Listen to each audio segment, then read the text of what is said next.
Shalom Bapak Ibu, saudara-saudaraku yang dikasihi Tuhan Yesus Kristus.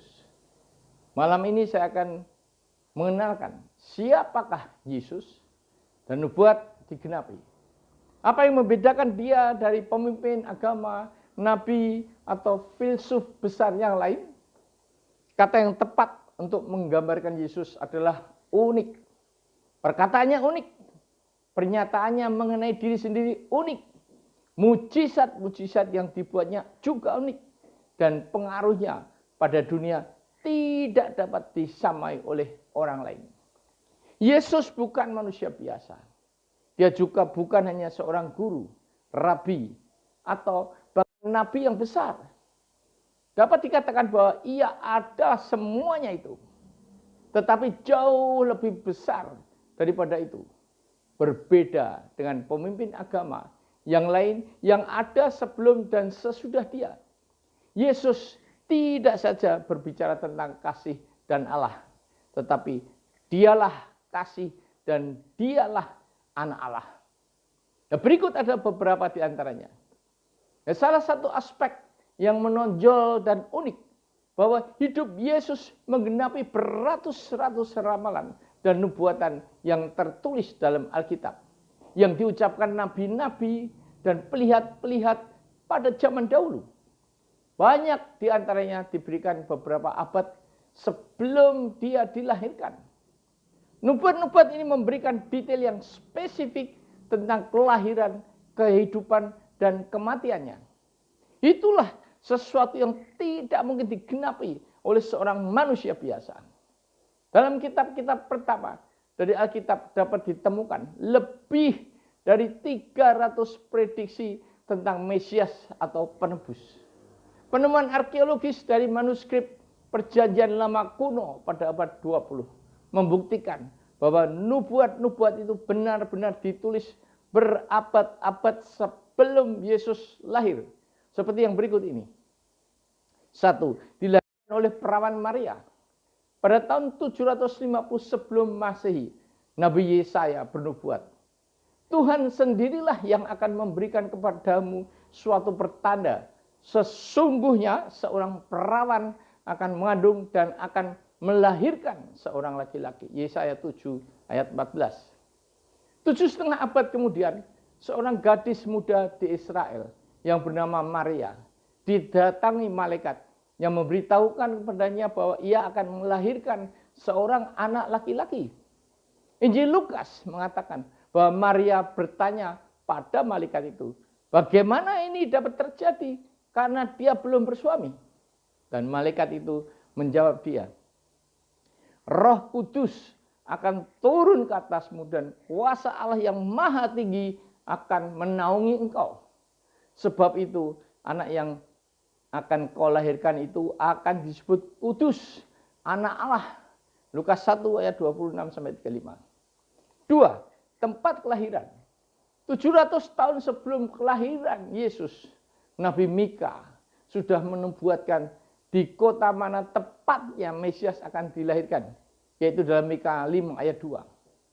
Tetapi engkau, hai Bethlehem Efrata, hai yang terkecil di antara kaum-kaum Yehuda, daripadamu akan bangkit bagiku seorang yang akan memerintah Israel, yang permulaannya sudah sejak purbakala, sejak dahulu kala.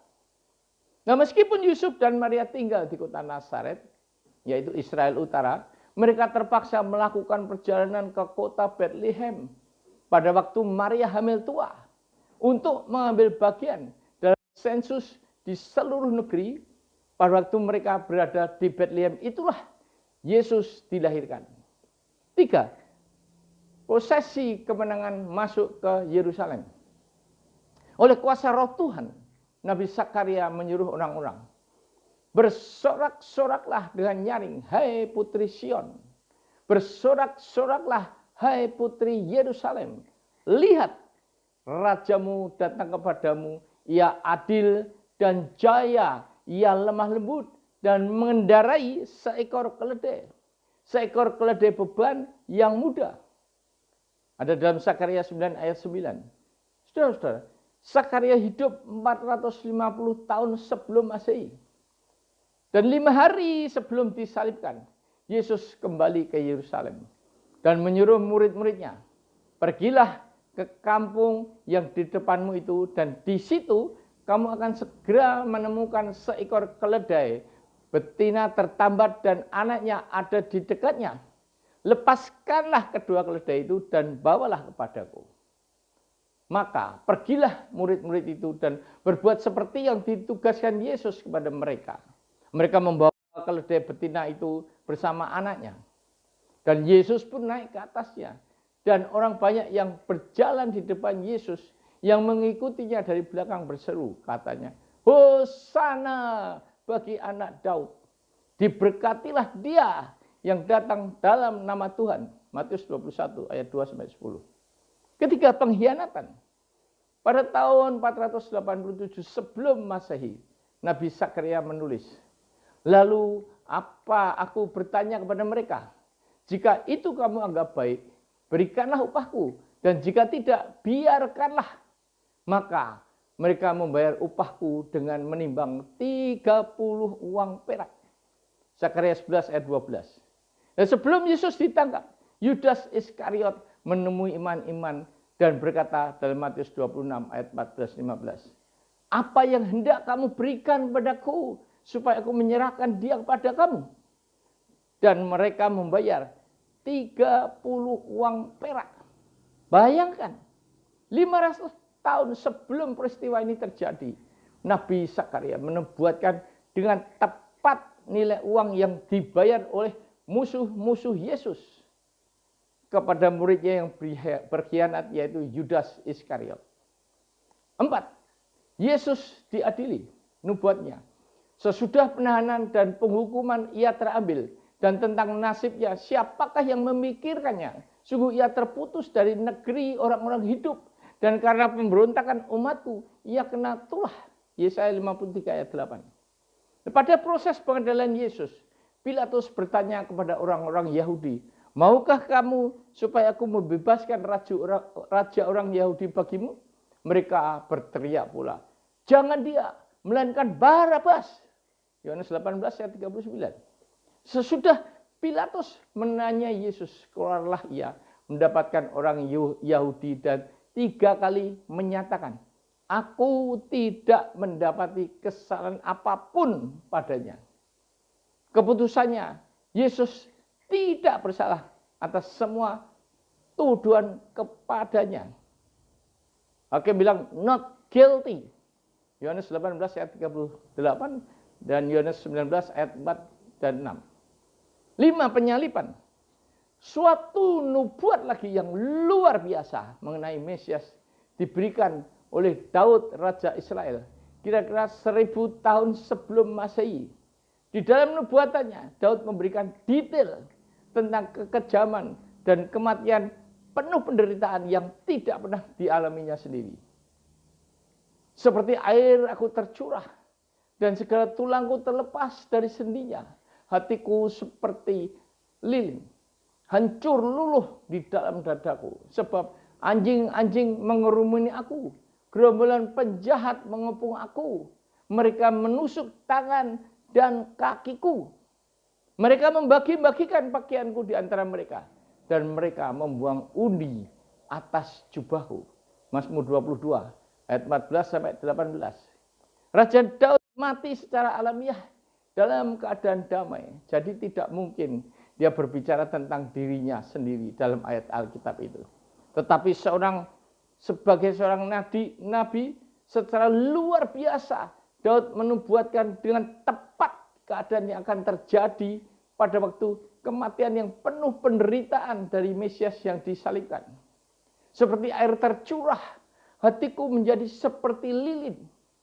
Yesus tidak hanya mencurahkan hidupnya bagi kita secara rohani, tetapi dikatakan bahwa segera setelah dia mati, sementara masih tergantung di kayu salib, salah satu dari tentara Romawi itu menusuk lambungnya dengan tombak, kemudian darah dan air mengalir keluar. Yohanes 19 ayat 34. Segala tulangku terlepas dari sendinya. Ini menggambarkan kengerian kematian di salib. Berat badan korban benar-benar merenggut lengannya keluar dari persendian. Anjing-anjing mengurumuni aku. Dalam perjanjian lama disebutkan bahwa musuh-musuh Yesus, pemimpin-pemimpin agama, yaitu orang Saduki dan Farisi yang jahat dan penuh mengelilingi dia. Ketika dia dipakukan di kayu salib sambil mengejek dan menghujat dia. Matius 27 ayat 39 sampai 44. Mereka menusuk tangan dan kakiku. Ini mungkin prediksi yang paling mencengangkan dari nubuat ini. Orang-orang Yahudi pada zaman Daud tidak mempraktekkan penyalipan. Hukum agama mereka menentukan supaya para penjahat dirajam sampai mati. Tetapi Allah menunjukkan kepada nabinya Daud bagaimana Mesias akan mati 10 abad kemudian, yaitu dihukum mati oleh kerajaan Roma yang bahkan belum ada di zaman Daud. Orang-orang Roma menghukum mati para penjahat dengan penyalipan. Mereka membagi-bagi pakaianku di antara mereka dan mereka membuang undi atas jubahku. Ini penggenapan dari nubuat di dalam Injil ini. Sesudah prajurit-prajurit itu menyalibkan Yesus, mereka mengambil pakaiannya lalu membagi menjadi 4 bagian. Untuk tiap-tiap prajurit 1 bagian. Dan jubahnya juga mereka ambil. Jubah itu tidak berjahit dari atas ke bawah. Hanya 1 tenunan saja. Maka mereka berkata, janganlah kita membaginya menjadi beberapa potong. Tetapi baiklah kita membuang undi untuk menentukan siapa yang mendapatkannya. Yohanes 19 ayat 23 24. 6. Penutupan pintu gerbang timur. Nubuatannya. Kemudian ia membawa aku kembali ke pintu gerbang luar dari tempat kudus yang menghadap ke timur. Gerbang itu tertutup. Lalu Tuhan berfirman kepadaku, pintu gerbang ini harus ditutup, jangan dibuka, dan jangan seorang pun masuk dari situ, sebab Tuhan Allah Israel sudah masuk melaluinya. Karena itu gerbang ini harus selalu ditutup. Yeskiel 44 ayat 1 dan 2. Nubuatan ini diberikan pada tahun 572 sebelum Masehi. Dan penggenapannya ketika Yesus, yaitu Tuhan dan Allah Israel, diarak masuk ke Yerusalem dengan menunggang keledai. Beban muda ia datang dari Bukit Zaitun dan masuk melalui gerbang timur Yerusalem. Matius 21 ayat 9 sampai 12. Gerbang yang membawanya ke pelataran bait suci. Seperti telah dikatakan, pintu gerbang luar dari tempat kudus yang menghadap ke timur. Pada tahun 70 Masehi, kota Yerusalem dihancurkan dan tetap berupa puing-puing selama berabad-abad. Pada tahun 542 Masehi, Sultan Sulaiman yang beragama Islam membangun kembali tembok-tembok kota. Orang Yahudi yang menolak Yesus tetap percaya bahwa Mesias akan datang dan akan masuk dengan posisi kemenangan ke Yerusalem. Karena itu Sulaiman untuk menghindari pembicaraan orang Yahudi tentang seorang Mesias dan kemudian memberontak, membangun tembok pada gerbang timur sehingga sama sekali tertutup. Tanpa sadar dia telah menggenapi nubuat kuno dari Yeskiel.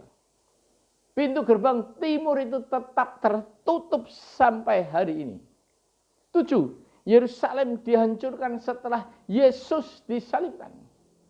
Nubuatannya setelah ke-62 kali 7 masa, itu akan disingkirkan seorang yang telah diurapi.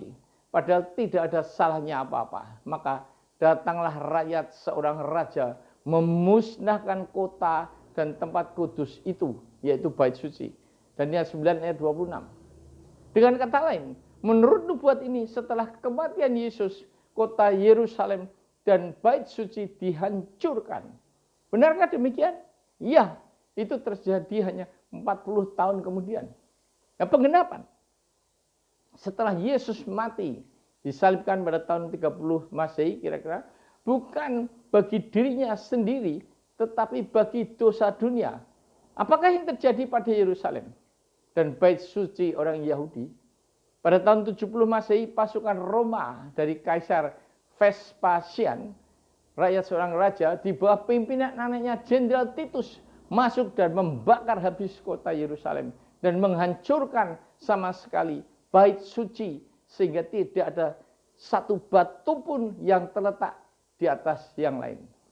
Nubuat yang mengagumkan ini yang diucapkan Yesus 40 tahun sebelum bencana itu terjadi telah digenapi dengan tepat, yaitu Matius 24 ayat 1-2, Lukas 19 ayat 42 dan 44, dan ayat 21, pasal 21 ayat 20 sampai 24.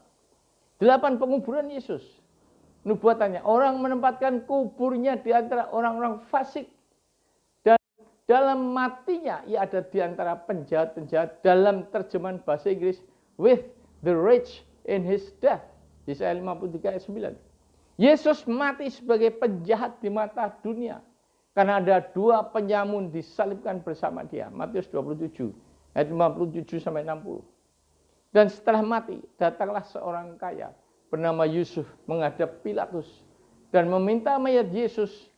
Yusuf pun mengambil mayat itu lalu membandingkannya di dalam kuburnya, yaitu kubur Yesus sendiri. Matius 27 ayat 57 sampai 60. 9. Kebangkitan Yesus. Sebab engkau tidak menyerahkan aku ke dunia orang mati dan tidak membiarkan orang kudusmu melihat kebinasaan. Mazmur 16 ayat 10. Dunia orang mati berasal dari kata Ibrani Sheol, yang bisa berarti neraka atau kubur. Raja Daud yang memberikan nubuat ini telah mati dan dikubur, dan dagingnya membusuk. Tetapi Yesus dibangkitkan dari kubur dan neraka 3 hari sesudah kematiannya. Ia tidak dibiarkan di dunia orang mati dan dagingnya tidak membusuk. Kisah Rasul 2:27 sampai 31. Seperti yang dikatakan malaikat kepada orang-orang yang berduka cita yang datang ke kubur Yesus, ia tidak ada di sini.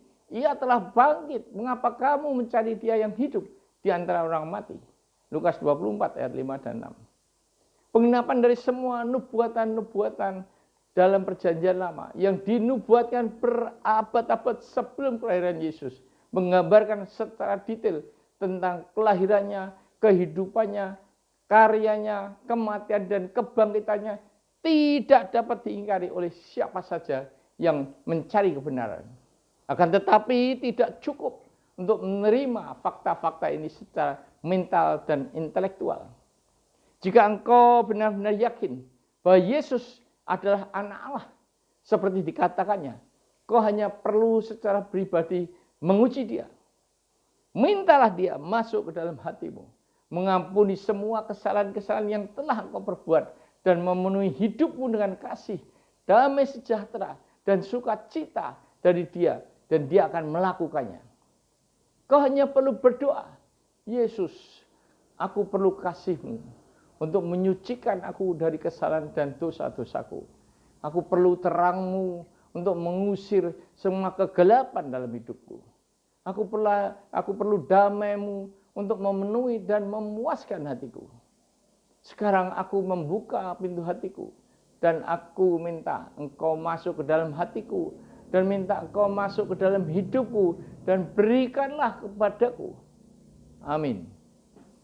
Saudara-saudara, tanpa uang dan senjata, Yesus dari Nazaret telah menaklukkan berjuta-juta orang. Lebih banyak daripada Alexander Agung, Kaisar, dan Napoleon. Tanpa sains dan belajar, ia lebih banyak memberikan terang pada perkara-perkara manusiawi dan ilahi dibandingkan semua ahli filsafat dan pengetahuan.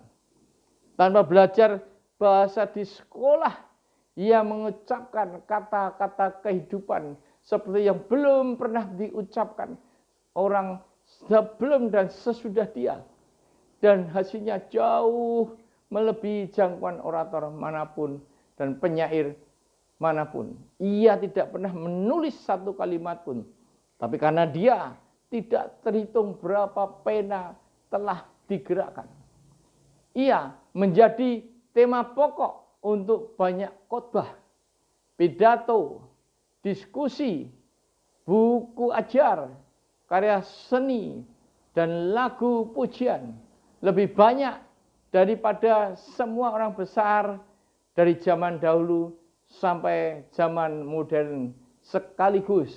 Amin.